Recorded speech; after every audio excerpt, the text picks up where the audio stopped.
Hello guys, so kumusta kayo? So malapit na nga ang Halloween. So ito guys, medyo natuwa lang ako sa gagawin ko sa vlog na to. Kasi naalala ko nung bata ako, no, kapag ka-Halloween, bumibili ako ng mga ganitong klase ng mask. Yung mga Dracula, yung mga Zuma, yung mga Darna para sa mga babae at kung ano-ano pang mga mask na nabibili natin dati sa may palengke. Yung karton na mask. Kasi nung bata ako ay parang amaze ako sa mga gano'n, no? Pero natuto ko guys ng printing. Ang dadali lang pa rin talaga nilang gawin. Basta meron ka lang machine, meron ka lang printer, meron ka lang cutter, at meron ka mga gamit. No? Madaling gawin lahat guys ng mga bagay na akala natin dati mga imposible. So hindi ko na guys papahabain ng video na to. No? So simulan ka agad natin ang vlog na to pagkatapos ng intro ko na to.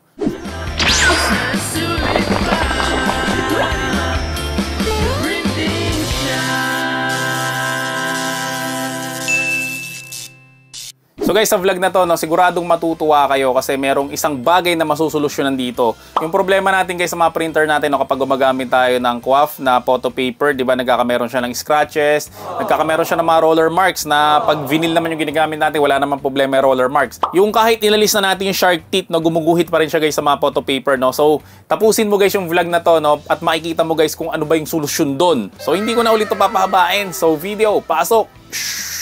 So guys, ngayon ang gagamitin natin ay Silhouette Studio. So pagka-open natin guys ng Silhouette Studio, ang gagawin natin ay itong length ay isasagad natin sa may dulo. Itong inset guys ay isasagad rin natin sa may dulo. No? So ganyan yung magiging itsura niya. Kasi guys, ang gagawin natin, no, yung mascara ay ikakat natin using our Silhouette Cameo. So sa mga walang Silhouette Cameo, no, walang problema yan guys. No? Pwede nyo pa rin gamitin tong Silhouette Studio.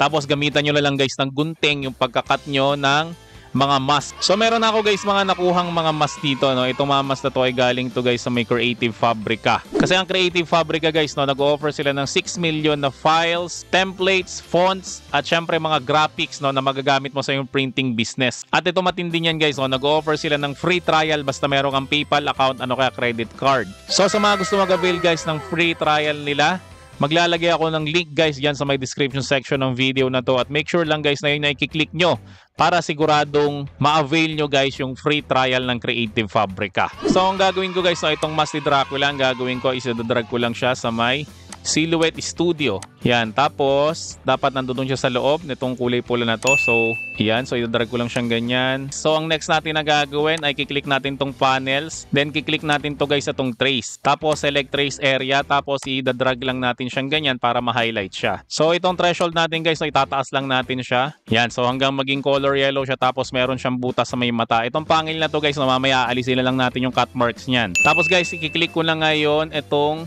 trace. Yan, so meron na siyang cut marks dito at meron na siyang cut marks dito. Tapos ito guys, mamaya alisin na lang natin mga cut marks na yan. So yan guys, ang gagawin natin na susunod ay ipiprint na natin siya. So click ko lang yung file, then click ko lang tong print, tapos click ko lang yung more settings, tapos syempre plain, premium glossy, at ito guys, set ko sa high. Tapos ipiprint ko lang siya. So sa mga nagtatanong guys, no, kung ano bang klaseng printer ang ginagamit ko sa pagpiprint ng mga sticker dito sa The Printing Shop, ang ginagamit ko guys ay itong Epson na L121 printer, tapos meron siyang pigment ink. Kaya guys, pigment ink ang ginagamit natin kasi ito guys yung ink na hindi siya kumukupas. Hindi kamukha guys nung original na ink na nasa loob ng box ng Epson, kumukupas yun. So nakakaya naman guys sa mga customer, no, na nag-offer ka ng printing tapos ilang linggo lang or ilang buwan lang yung lumipas, kumupas na yung print mo. So kung saan nakakabili ito guys, no, hanapin mo lang kami sa FB, The Printing Shop, at sabihin mo lang guys na bibili ka ng printer with pigment ink. So guys, ito na yung na-print natin, no, using our QAF na 200 GSM.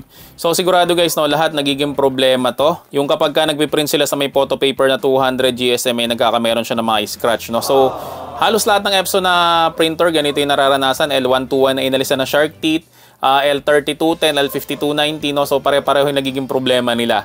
So nagiging problema nila guys, no, meron siya mga scratches kapag ka nagpiprint. Ayan, no, nakita nyo yan. Ito guys, so yan, no, scratches yan eh. Tapos dito rin may mga scratches. Tingnan nyo, kapag tinatanlawan natin siya ng ilaw, ayan, no, makikita nyo to. Ito, pansinin nyo yung banda dito. Yan, makikita nyo meron siyang linya na hindi siya visible na scratch pero para siyang natupi. Yan, so problema rin yan guys, no, sa mga photo paper nga. Ang solusyon dyan guys sa ganitong linya, itong hindi visible masyado, ay nilalagay natin ng phototop. Pero ito guys, mahirap talaga itong solusyonan. Kasi sa L121 guys, no, sinasagad talaga natin yung pag-alis ng teeth. Pero hindi naman lahat guys ay kayang gawin yun. Kaya nangyari guys, no, hindi nila to nagagawa yan, no, yung alisin yan, yung mga gas na yan. So, ang naging solusyon pala dun guys, no, ang gagamitin pala talaga dapat natin na photo paper ay ito. Itong RC Satin. So, kapag RC Satin guys ang ginamit natin, so ito yung sample natin ng RC Satin. Yan, sinulatan ko siya. So, mapapansin nyo guys, no, wala siyang kagas-gas-gas-gas kahit konti. Yan, as in zero gas-gas. Tapos, yung linya dito ang problema natin kanina, yan, wala rin kayo makikita guys na linya. Yan, so makikita nyo guys, malinis na malinis ang pagkakaprint sa kanya. Kesa dito guys sa may QWAF, yan na medyo pangit. Tapos yung quality nito guys, no, para mo siyang pinatungan ng phototop na canvas matte. Kasi mas maganda siyang tingnan, no, lalong-lalo na guys sa mga portrait. Pero ito guys, hindi siya double-sided, no? So single side lang siya, hindi kamukha nito, double-sided to. So pwede ka mag-print dito, pwede ka mag-print dito. Ito guys, single-sided lang siya, no? Tapos ang isa pa sa problema dito guys is medyo mahal guys ang presyo niya. Okay, so mas mahal siya kaysa dito. So ang recommended yan guys, no, kapag ka mga ID lang ang papagawa sa inyo, pwede nyo itong gamitin, itong QWAF para makatipid kayo. Pero kapag ka mga pictures, mas maganda guys, no, gamitin yung RC Satin para guys mga walang gas-gas at wala siyang mga guhit. Tapos guys, tinesting ko to. Nagprint ako guys ng buo na A4 size, so mula dulo hanggang dito sa may dulo. Ang nangyari diyan guys, 'di ba nagkakameron dito ng rainbow, no? Kaya ang pangit guys yung printout natin. Pero nung tinesting ko siya guys, no, very minimal lang yung rainbow dito na hindi mo na talaga siya mapapansin. Talagang hindi mo na siya mapapansin pagdating dito sa may dulo. Okay, tapos yung problema pa na roller marks dito, saka dito.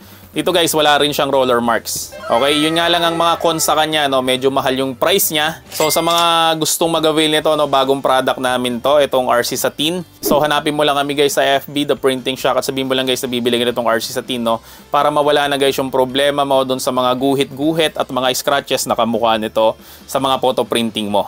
So ang susunod natin na gagawin ngayon guys, ikakat na natin to using our Silhouette Cameo.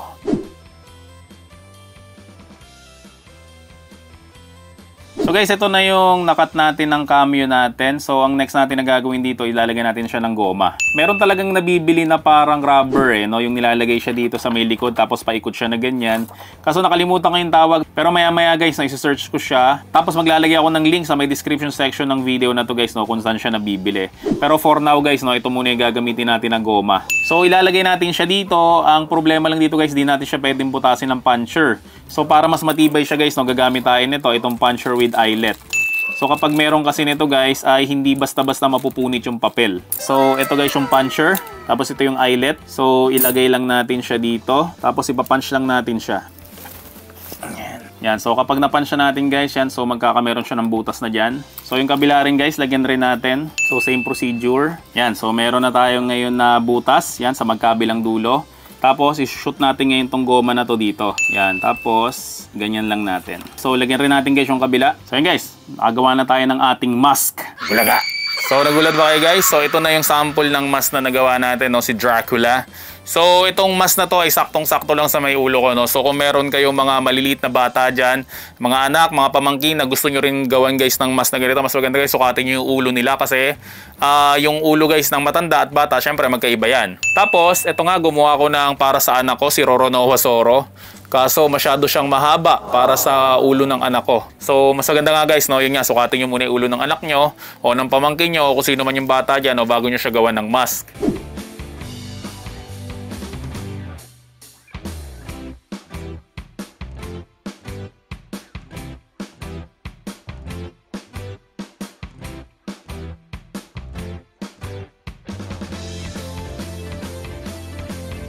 So ito pa guys yung iba nating sample ng mga Halloween mask. So ito naman guys si Jason Voorhees, 'di ba, sa Friday the 13th. Yan. Ayan, tingnan nyo. Ganda ng pagkakagawa ko dito guys. So para siyang 3D. O kala nyo talaga hockey mask talaga siya eh. So ito pa guys, gumawa rin ako ng pumpkin mask. O di ba? Ang cute nito. So gumawa rin ako nito guys, Frankenstein mask. Yan, makikita nyo guys yung mata ko. Shoot na shoot siya dun sa may butas. O di ba? Ang ganda.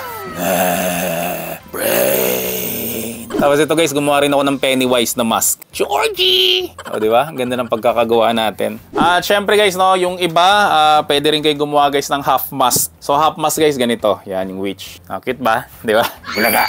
So yan, tingnan natin. Yan, no? So Kung ayaw nyo natatakpan yung bibig nyo, pwedeng ganito, half mask. Yan. Tapos meron pa akong isang ginawang half mask dito. Ito pusa naman. Yan. Di ba? So pakita ko lang sa inyo guys yung sinasabi ko kanina, no? Ba't gumamit tayo ng puncher with eyelet? Kasi kapag hinila mo to guys, hindi siya kaagad-agad mapuputol. Pag binutas mo lang kasi to guys ng puncher, tapos nilagyan nyo siya ng goma, pag hinila mo siya, sigurado mapuputol yan. Di ka mukha nito guys, no? Kapag nilagyan natin ng eyelet, kahit nahilahin mo siya, yan, no? Di ba? Hindi siya napuputol. So yun ang dahilan guys, no? Kung ba't kailangan natin gumamit ng puncher na may eyelet. So yun guys, nagbebenta rin kami no? So sa mga gusto mag-avail nun guys, meron na siyang kasama na 5,000 na pieces na eyelet. So hanapin mo lang kami sa FB, The Printing Shack, at sabihin mo lang guys na bibili ka nun.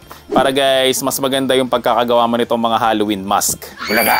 So again guys, lahat ng furniture ko na printer, cutter, machine, at mga printing supplies, lahat yan guys is available sa amin. So hanapin mo lang kami guys sa FB, The Printing Shack, at sabihin mo lang guys na galing ka dito sa my channel ko para bigyan ka ng discount. So guys, kung nagustuhan mo naman ng video na to, no, huwag mo naman kakalimutan mag-subscribe sa my channel ko. Syempre, i-like mo na rin ang video na to at i-turn on mo na rin yung notification bell para lagi kang updated pag may mga video kong kamukha nito na mapapakinabangan mo sa printing business mo. At guys, sa dami ng subscriber ko, hindi ko na alam guys kung sino ba ang sasagutin ko sa mga nagtatanong sa comment section. So guys, kung gusto mong masagot ang iyong mga tanong, no, inaanyayahan kita na mag-join dito sa my channel ko. So lahat ng video ko guys, no, may nakalagay dyan sa may ilalim na join button. At kapag kinlik mo yan guys, no, magbabayad ka lang ng 25 pesos at magkakameron ka ng badge. So ang mas ipapriority ko na lang guys sasagutin is yung merong mga badge. Kasi guys, kayo yung mga nag-join bilang supportan nyo na rin dito sa my channel ko. At saka pala guys, no, top 1 na tayo sa may pinakamaraming subscribers sa may YouTube sa buong Pilipinas pagdating sa may printing topic. So may mga products ka o services na gusto mong i-feature dito sa may vlog ko, email mo lang kami theprintingshack@gmail.com. So maraming salamat ulit sa inyong lahat. See you on my next video at bye-bye! The Printing Shack, ayos na sulit pa. The Printing Shack.